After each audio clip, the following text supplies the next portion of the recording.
Hi, this is Hillary Burns. My show, The Getting Real with Hillary Show, is dedicated to you. This show is meant to inspire you and to have other guests on who have a story, who might have been stuck, to inspire you that you can also get unstuck and create a life you love. That we can all be free, we don't have to feel alone, and we don't have to feel that there's something wrong with us.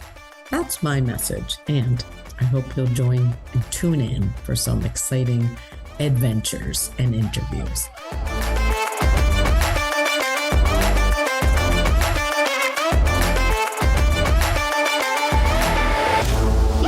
Welcome to the Getting Real with Hillary show, where we say what can't be said and the AAA formula for freedom, which is awareness, acceptance, and action.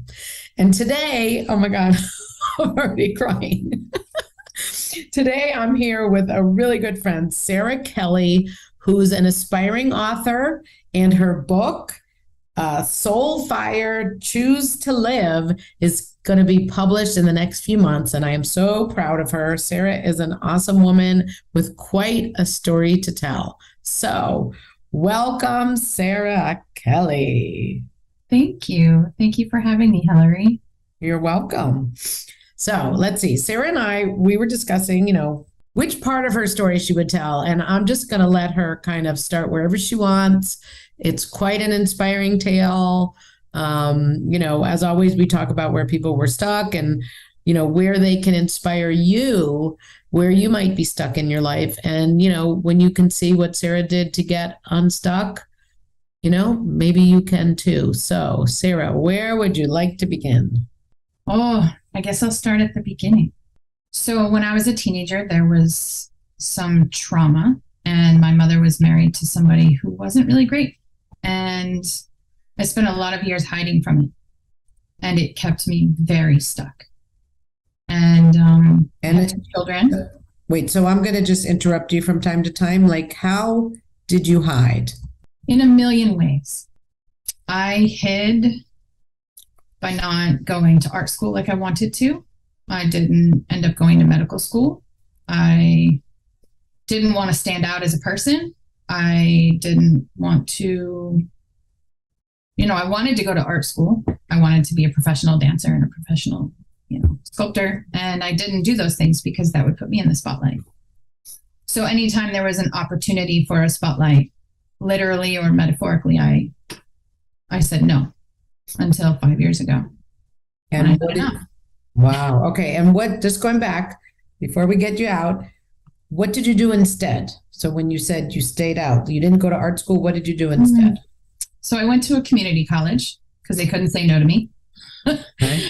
I got my degree, and then I worked for a while and paid off my car. Very practical decisions.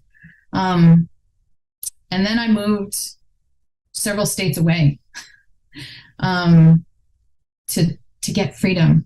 But like most geographical fixes, it wasn't a real fix. I went to school, got my very practical degree in biology and exercise science, and a minor in psychology.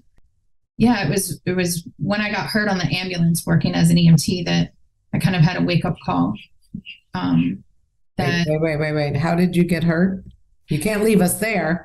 What happened? So don't mind me interrupting you, and then hopefully we'll remember where you were to keep going. No, it's fine. So what happened was I didn't get enough sleep. It was finals week, and I had a 4 a.m. shift on the ambulance, and I got like 2 hours of sleep the night before, and I didn't do anything ergonomically wrong, but I just lifted the patient into the chair, and it tore something in my back and pulled a disc out of place for 6 months.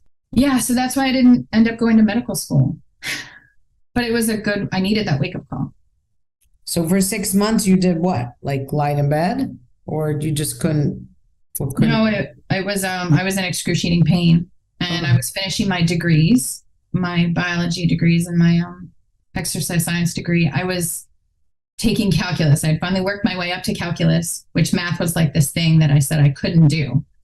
And I had done it, and I had an A before I got hurt. And then I couldn't hold my head up because it was excruciating, and I wouldn't take narcotics. I got the degree in spite of it all, but it made me really look at my life and look at the choices I was making.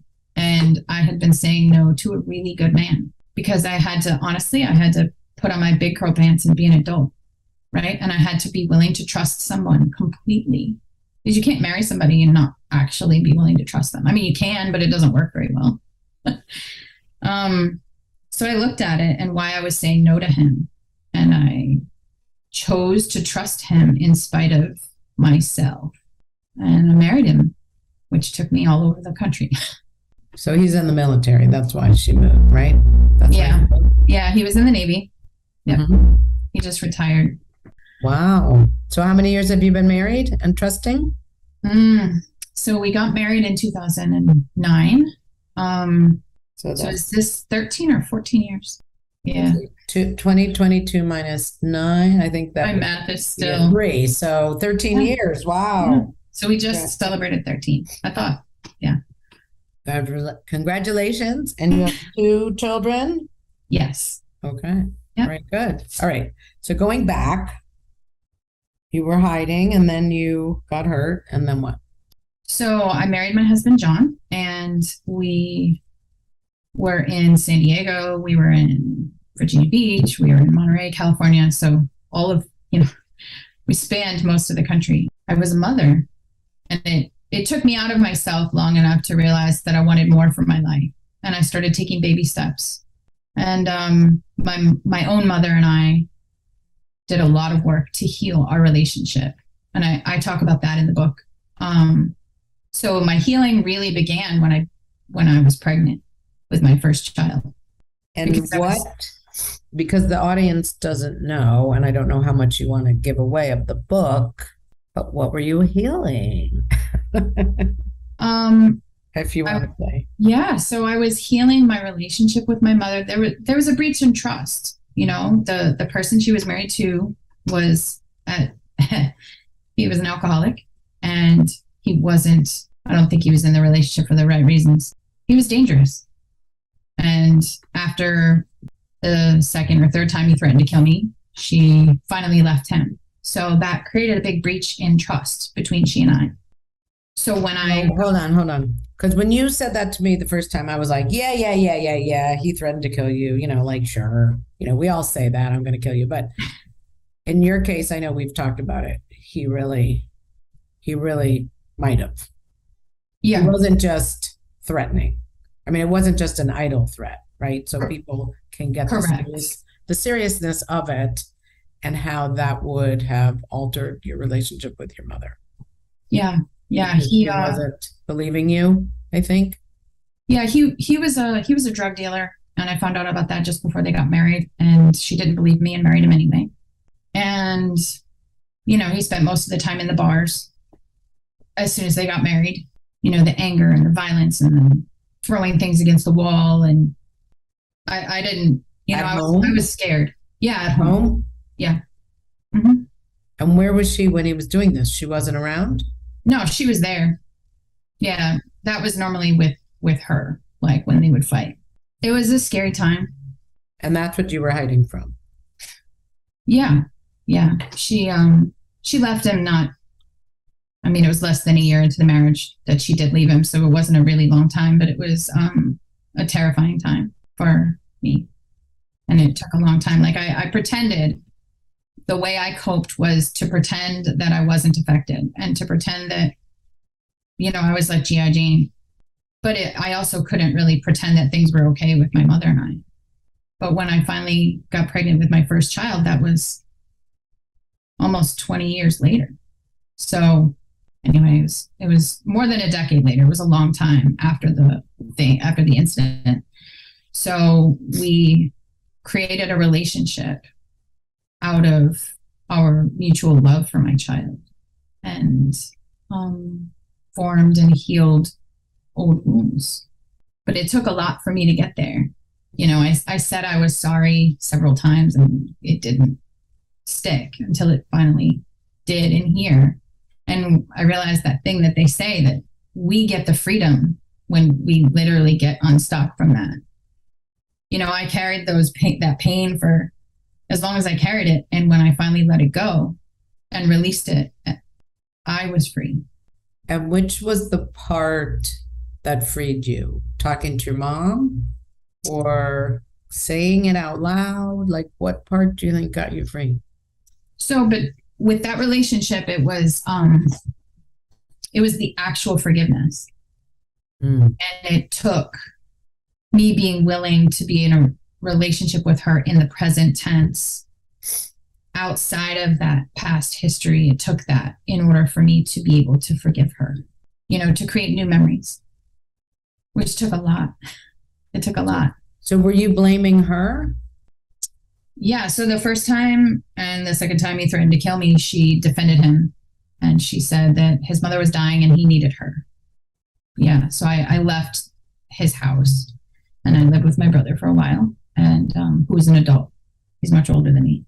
Continued going to school and finished. And when he threatened to kill me the third time, she finally left him. And, we lived in the same house for a couple of years, but I left as soon as I could to go to college. Moved in with my dad. Oh, your real dad, not that guy. Correct. Yeah. So you went on, but you were kind of pretending that everything was fine, even though you had been traumatized. You were just kind of GI Jane going along. Absolutely. Yeah. And most people that knew me, even if they knew me then, didn't really know what I had been through at that time, because I held it that if I didn't tell anyone, that they were safe. And it was the fallacy that fear told me, right? Fear isn't rational. But so that's one facet of the book, is my journey with my mother and forgiveness. And we had that, like, real forgiveness and a real relationship at the end. I sang to her as she was dying, like, actually was singing to her. Nobody was listening, so nobody could judge me except for her. She wasn't going to judge me. So the ultimate gift was the one that I gave myself by letting it go. And letting go, you forgave your mom. Yeah. Did you forgive the stepfather? No. No. Okay. No. All right. But the healing came with your mom. And then were you at peace about it? Mm-hmm. Okay, good. All right. So that's one part of Sarah's story. And now she has another part that you won't believe, folks. But here she is. And Sarah is one incredible GI Jane. So you want to say what happened next? So you're going along, you have your kids, life is fine, you're healed with your mom. And then? So my dad lived with us after a while. He lived with us for 5 years before he passed away. And he had an emergency aneurysm stent placement. And I was taking his walker to him at the hospital about 25 minutes away. And he wasn't going to wait for the hospital to walk. Like, they didn't look at him as normal anymore because he'd had a stroke. And so he wanted his walker so he could get out of the hospital, and he wanted his freedom. So I took it to him, and I got the weirdest text from my husband that didn't even make sense. I had just sat down in the chair and just set up the walker so my dad could reach it so he could do what he wanted to do. And I got this weird text. And then the next text came, and he said, "Where are you?" And I'm like, "What do you mean, where am I? I'm at the hospital. I just got here." And I didn't know it at the time, but he was having a stroke at 38 years old. And he was alone with my kids at the time. And I was a half hour away. So I called Jen, who is my best friend. I call her my sister. And because she was much closer, 10 minutes away. So I called Jen and had her rush over there because my kids were 2 and 3 at the time. How did you know? Or did he say, "I don't feel well"? Did he say something, or you just knew? So, and I picked up the phone and called him when it was weird. Oh, it was really weird. And I picked up the phone and he sounded drunk. Oh. And he said that he fell and he couldn't walk and he was dizzy. And being an EMT in pre-med, I knew it was bad. He had not been sick. So Jen went over there and took his blood pressure, and I made him take a baby aspirin. And he's like, "I can't walk." I'm like, "I don't care. You crawl to that front door and you open that door. They're gonna barrel through it. They're gonna break down the door. So those are your choices. And I told him the same thing with the aspirin. I'm like, you got to take that baby aspirin. He goes, I'm nauseous. I'm like, hold it under your tongue for as long as you can. And when the paramedic came, he wrote him off and said that it must have been a virus because his blood pressure had normalized by that point. Yeah, so it turns out he had a stroke in the one area that the blood pressure doesn't always stay high in the brain, in the brainstem, in the cerebellum, because of a circle of Willis in the brainstem. So the MRI showed at that point that my 38-year-old husband had already had 4 strokes, full-blown CCPA strokes. And he was in the Navy. He was our sole provider. That was 2015. So a couple of years went by, and my dad and my husband liked to do things with their aneurysm at the same time. It was almost like this. Wait. 2 years went by. Was he fine? He went back to work? Like, what happened in those 2 years? So he pretended to be fine. He wasn't. So he could walk and he could talk, but he would get very dizzy. He would get vertigo. He would get overstimulated very easily. Auditory stimulation and visual stimulation was a lot for him. The Navy made him take 30 days off. And so he did his own hiding during that month. He built a bookshelf in his library in the room above the garage. He had to do something, but he wasn't going to talk about the stroke. He wasn't going to say the S word. He wasn't going to So the first days were hard, and we spent 2 years not knowing, So I really spent 2 years not knowing if my husband was going to wake up the next day, or if he was going to be okay, or if the Navy was going to kick him out. Because at that point he'd been in for 15 years. So he wasn't eligible for the full Navy retirement. He was an officer, but he wasn't eligible if they decided he wasn't fit. But he was fit for duty. He went back out. He finished his tour on the ship that he was on, and he actually was able to finish his career. But in 2017, my dad's aneurysm leaked, and he had surgery. That was 6 months after my husband's surgery. So in spring of 2017, they had found that he had an aneurysm in his right vertebral artery. Wait, is this your dad or your husband? My husband. Oh, it's confusing to me too sometimes. So yeah, I call that time Aneurysm Alley, because they really were like back to back having strokes and aneurysms, and more my husband than my dad. But so my husband's 6-month follow-up for his aneurysm stent repair was when my dad was in the hospital dying. Oh. The surgery, they were amazing surgeons, and it was his time. That's all I can say. They had to replace the aorta, and it must have burst on the table because he lost 6 liters of blood, and he tried to come back from that, but you only have 10 in the body. So yeah, so 2017 was hard. And that moment when my dad was dying, like, he was my rock. I realized that on the same day, basically, that my husband was going to live and my dad was not going to live. And that was the moment that I started making big changes in my life, beyond forgiving my mother, right? Just here. That was the second thing. What kind of big changes? Do you mind saying? Well, I looked at all the places where I was literally hiding, and I stopped hiding. I started photography as like a hobby business. And I started saying yes to people, saying yes to things that would put me in the spotlight. The garden club, the PTA, things that meant I had to talk to strangers. And it was scary, but it was also the best decision that I could have made for myself and my family and my growth.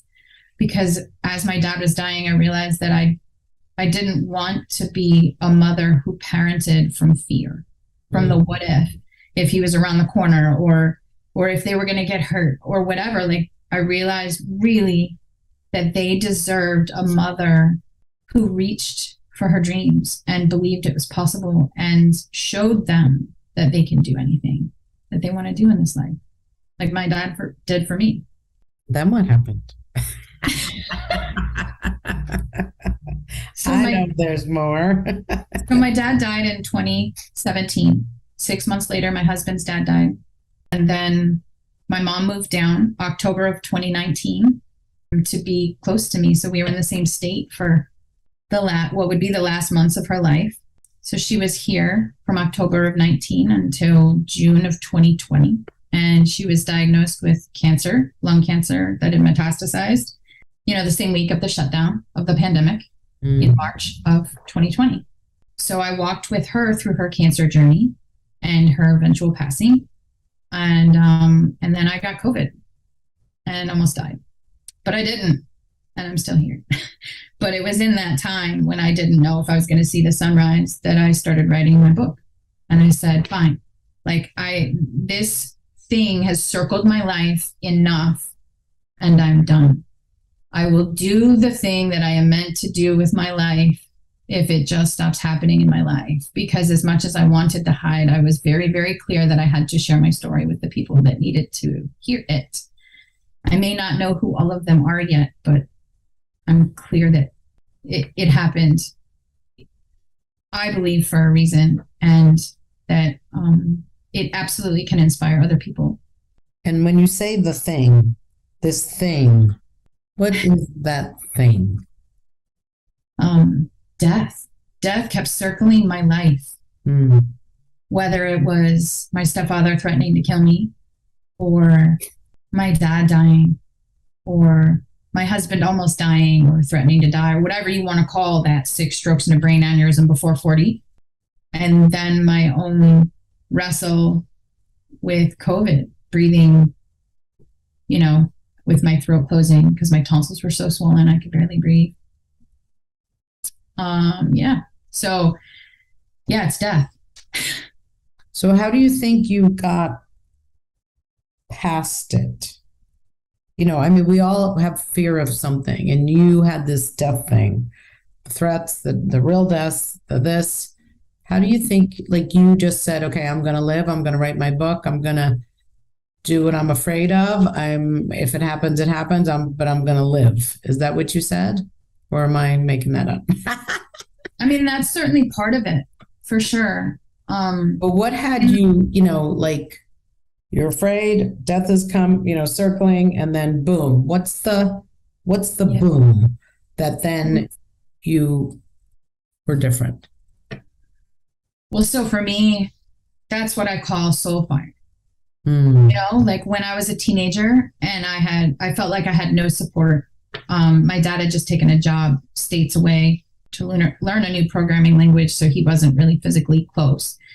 I dove into dance. I dove into sculpting. I dove into poetry. So even way back then, I had writing as an outlet, and really it was the physicality of being able to speak my heart without using my voice, because using my voice was terrifying at the time. So that's where it began. So when my husband was having his strokes of unknown origin at the time, I made fairy gardens. I tore out the weeds in my front yard. I did physical things to continue like an outlet. Yeah, I didn't finally uncork the cap to the writing world until COVID. And I was like, okay, fine. I've had enough. I'd been stuck. I'd been a million things, and I'd been working up to that freedom from the time my dad died in 2017. So it was really the freedom to express yourself. Yeah. And I hadn't had, right? Yeah. I fed what I call my soul fire. I fed the places that fueled me in life. And when things were really hard and I didn't know what was going to happen with my husband, sometimes I vented with people. Sometimes I cried, screamed into my pillow, whatever. But having an outlet of some sort and actually talking about that thing that nobody wants to talk about is literally the thing that saved me. When I started, I'd held in the thing as a teen, the events of me being a teenager, I'd held it in the whole time. And when I finally started talking about it to people, anybody who would listen that I trusted, it chipped away at what I call the door, little by little. and my trauma responses were less. My somatic, my body wasn't constantly looking for the threat anymore. So doing the thing that scared me the most, talking about it, was the thing that I needed to do to finally get free, to finally get unstuck. Well, Sarah, thank you. We just hit time. That's why I'm saying, wow, what an ending, that was good. Yeah. So anything you'd like to say in closing real quick? It is always possible, even if it doesn't seem like it is. And even in the middle of a storm, if it's a baby step, you have the capacity to go on and take those baby steps towards the life you really want. And even if we don't think we do deserve that.